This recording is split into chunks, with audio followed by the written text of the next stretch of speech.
And repeat after me. I, Donald John Trump, do solemnly swear. I, Donald John Trump, do solemnly swear. Donald Trump's inauguration was nothing short of a spectacle, blending power, prestige, and unexpected twists. The event brought together prominent figures from the tech world: Elon Musk, Mark Zuckerberg, and Jeff Bezos, alongside former US presidents like Barack Obama, Bill Clinton, and Joe Biden.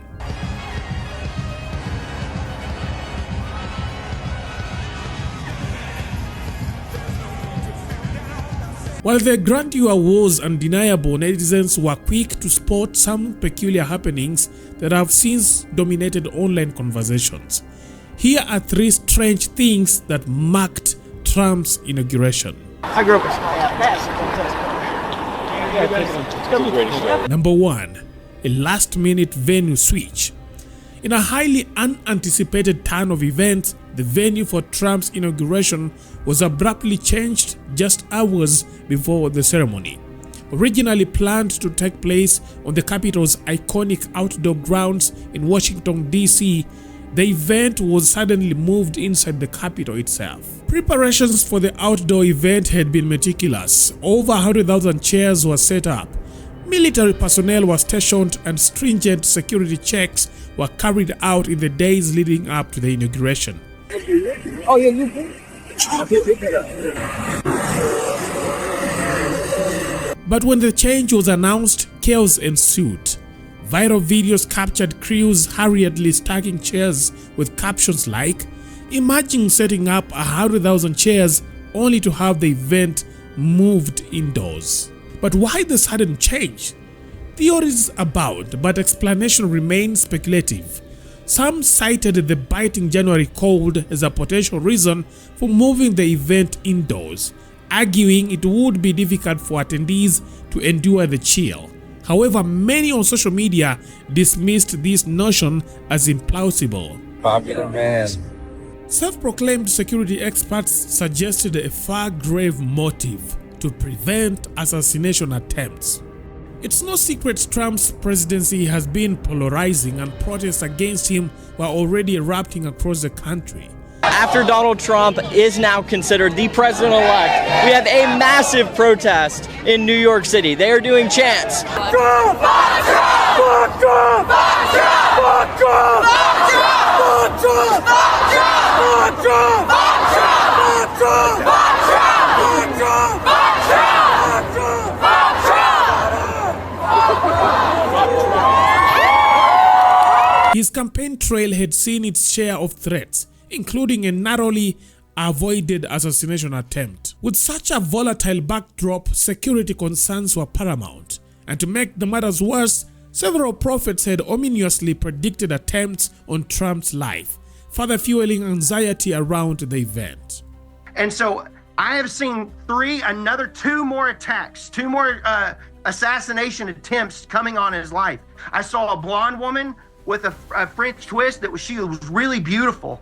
And she walks up to him and was trying to introduce herself. She had like this ballroom gown sequence dress on, and she opens fire on him and shoots him point blank in the chest, and tries to assassinate him then. And so in this vision I've seen praying against this blonde-headed lady, and I don't know who this is, but she was a very beautiful woman. And so then I've seen him being assassinated again later on in his presidency. The Lord said, you must pray against this one because this is another plan. This is not going to stop. We've got to continue to intercede for this man to finish his race and what God has called him to do, because it's vital. Moving the ceremony indoors provided a controlled environment where security teams could monitor attendees more effectively, a stark contrast to the sprawling outdoor setup that would have been much harder to secure. Inside the Capitol, the crowd was notably smaller than the 100,000 expected outdoors. For some, this was a logistical letdown. For others, it was a necessary compromise to ensure Trump's safety. Number 2.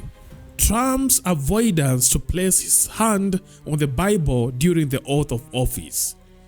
President of the United States, and will, to the best of my ability, and will, to the best of my ability, preserve, protect, and defend preserve, protect, and defend the Constitution of the United States. the Constitution of the United States. So help me God. So help me God. Congratulations, Mr. President. One of the most talked about moments from Trump's inauguration came from an unexpected detail: his apparent failure to place his hand on the Bible during the oath of office. Known to many as a God-fearing president, Trump instead raised one hand while the other, the one traditionally resting on the Bible held by his wife, Melania, remained conspicuously by his side. A viral video of the event set conspiracy theorists abuzz, spinning their own tales and branding it as a symbolic red flag for Trump's presidency. Great, just great. No hand on the Bible. Melania tried to get it close to him, but Roberts and Trump didn't even notice. Now we are in for 4 more years of people claiming he's not president and calling him the Antichrist. One commenter lamented. Another added, saying, the first US president in over 100 years to skip the Bible touch during the oath of office. Evangelicals, I think you have been duped. But why didn't Trump use the Bible? Opinions vary. Some say Melania arrived late with the sacred book, causing a mix-up. Others speculate that Trump, having used a Bible during his first swearing in, believed it unnecessary for a second term. So there's a lot of chatter about the fact that Trump's hand wasn't over the Bible when he was being sworn in. So let me explain that. This is the swearing in oath for the Corporation of America. See, we've dissolved the Corporation of America now. Trump is not the president of the Corporation of America. He's the president of the Republic of America. And he's already been sworn in for that. So he didn't put his hand on the Bible because he's not taking an oath for the Corporation of America. That's dissolved and over. Now we live in the Republic of America. This is the dawn of a new age. One observer defended the president, writing, before anyone loses their minds about Trump's hand not being on the Bible, Chief Justice Roberts started the oath before Trump's family, or Melania with the Bible, even arrived. Number 3. Clintons and Obama face a heated crowd. Former President Bill Clinton as well. The crowd here is getting a little more raucous as it's filling out. About 20,000 inside of the Capitol real time, and how sort of MAGA world. In what some are calling the most dramatic moment of the day, the Clintons and Barack Obama were greeted with jeers and boos as they made their way into the inauguration venue. Now the boos are picking up again, as you can imagine. You have former Secretary of State Hillary Clinton and obviously former President Bill Clinton as well. The crowd here is getting a little more raucous as it's filling out. About 20,000 inside of the Capitol real time, and how sort of MAGA world is watching. Big boos right now, as you can imagine. I don't know if you guys can hear it over my mic, but boy, is that striking. Former President Obama, former President Obama, getting a resounding, as we would say in New York, a Bronx cheer here. I have to wonder if this is setting the tone. But look, these are the loyal supporters. Yeah. Today. Yeah, Lester, I think you're right.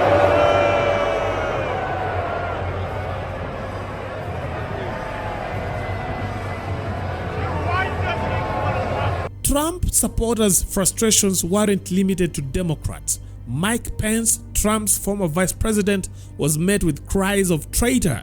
Pence and Trump had publicly fallen out after Pence refused to overturn the 2020 elections results. Count the electors who have been lawfully slated. I know that everyone here will soon be marching over to the Capitol building. This culminated in the January 6th Capitol riot, where rioters erected gallows and chanted, "Hang Mike Pence."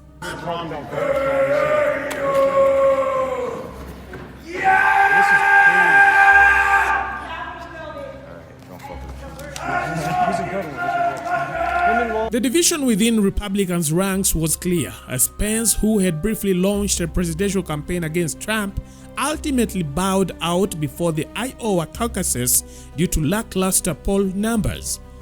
On the 2024 ticket, Pence was replaced by Ohio Senator J.D. Vance. Michelle Obama, notably absent from the event, was said to have a scheduling conflict tied to her trip to Hawaii, where she celebrated her 61st birthday. Some speculated that the tensions surrounding Trump's second inauguration might have played a role in her decision to skip the ceremony.